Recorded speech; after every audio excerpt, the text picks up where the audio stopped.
the only country in the world forced into independence against its will, is now the richest nation on the planet. It all started with a historic rejection. August 9, 1965. TV studios at Broadcasting House, Singapore. Prime Minister Lee Kuan Yew, dressed in a white shirt, looked into the cameras and began to speak. Suddenly, his voice cracked. He pulled out a handkerchief, wiped his tears, and asked to stop the recording.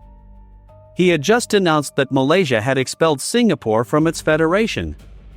Welcome to Plexo. That day, Singapore was born as a geographic accident. It was a tiny island with no natural resources, no army, and not enough drinking water for its people. Its GDP per capita barely exceeded $500. The Malaysian parliament had voted 126-0 in favor of expulsion, abandoning the city to its fate in a hostile region. International analysts gave the new republic no chance of survival. Yet Lee Kuan Yew turned that terror into the engine of a relentless state machinery. He understood that with no domestic market and no raw materials, the only option was to become indispensable to the world. The strategy demanded brutal pragmatism. While other newly decolonized countries expelled Western multinationals, Singapore opened its doors to them. To convince foreign investors to bring their money to a swampy island, the government had to offer something no neighbor could guarantee: absolute stability, backed by the force of the new state. The question was, how much its own citizens were willing to pay for it.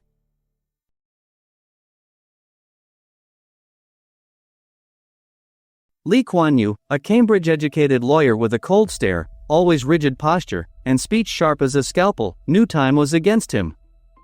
He had to build an economy from scratch. The first step was Asia's riskiest industrial project, Jurong.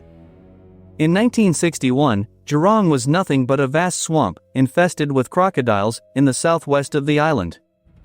Finance Minister Goh Keng Swee ordered the natural landscape leveled. The physical image was brutal. Hundreds of excavators and dump trucks tore down entire hills, dumping millions of tons of earth onto the mangroves to create solid ground. It was a titanic operation that consumed much of the national budget.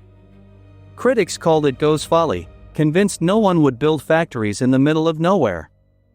But the government didn't stop. It created the Economic Development Board and began offering massive tax incentives to foreign corporations. In 1962, the first stone was laid for the National Iron and Steel Mills factory. The bet paid off. Attracted by low taxes and newly built infrastructure, giants like Texas Instruments and Hewlett-Packard set up assembly lines on land reclaimed from the mud. In less than a decade, Jurong went from a forgotten swamp to housing hundreds of factories employing over 20,000 workers. Singapore had ceased to be a simple transit port and turned into a huge manufacturing workshop. The economic miracle had begun. What no one calculated was the social price that would come next, and it would arrive with the precision of a decree signed in the early morning.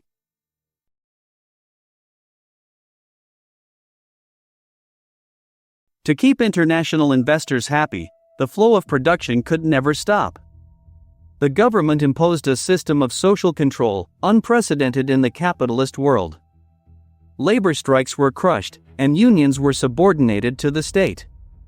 Singapore became the most disciplined corporation on the planet, where every citizen was treated like an employee under strict surveillance. The main tool of this social engineering was the Housing and Development Board, known as the HDB. In the 1970s, the government massively expropriated land and demolished old slums. The physical image of this transformation was overwhelming. Giant identical concrete blocks rose into the sky, replacing wooden houses. The state forced the population to move into these public apartments. On March 1, 1989, it introduced strict ethnic quotas in each building. Chinese, Malays, and Indians were forced to live door to door. The goal was to destroy racial ghettos and eradicate any possibility of riots that could scare off foreign capital. Today, nearly 80% of Singaporeans live in government-built housing. This policy eliminated homelessness, but also tied citizens financially to the state through their mortgages. At the same time, draconian laws were implemented, exorbitant fines for littering, a ban on chewing gum, and caning with a rattan rod to punish vandalism.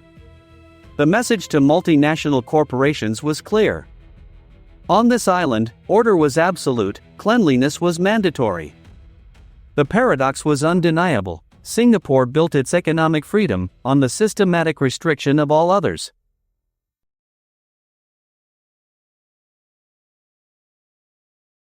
With the economy growing at a breakneck pace, Singapore hit an insurmountable physical limit. The island simply didn't have enough space for more skyscrapers, more factories, and more port terminals. The government's solution was to rewrite geography. If they didn't have land, they would steal it from the sea. Thus began one of the most aggressive territorial expansion campaigns in modern history. Since 1965, Singapore has increased its physical size by 25%. To achieve this, the nation became the world's largest importer of sand. The image of the process was staggering: endless fleets of industrial barges dumping millions of tons of foreign sand into coastal waters, burying reefs and creating soil where there was only ocean. Iconic areas like the Marina Bay Financial District and Changi Airport are literally built on imported sand. But this voracious growth had serious international consequences. Singapore's demand emptied riverbeds and destroyed entire ecosystems in neighboring countries. Tensions escalated quickly. In 2007, Indonesia banned sand exports to Singapore, accusing the city-state of causing the disappearance of several of its smaller islands. Malaysia and Cambodia took similar measures years later. Faced with regional blockades, Singaporean engineers didn't give up. They adopted Dutch polder techniques, building dikes and pumping water to dry out the seabed without needing so much imported sand. The final fact is almost obscene: the smallest country in the region had bent its neighbors, the ocean, and its own physical limits all at the same time.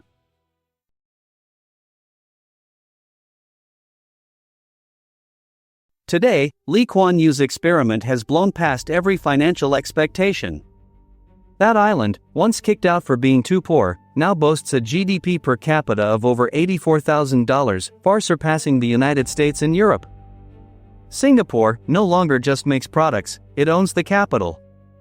The state operates through two massive financial arms, GIC and Temasek Holdings. Together, they manage over $1 trillion in assets around the globe.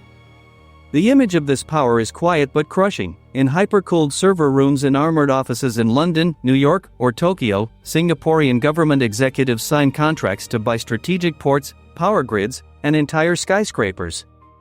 The country born with no land is now the world's landlord.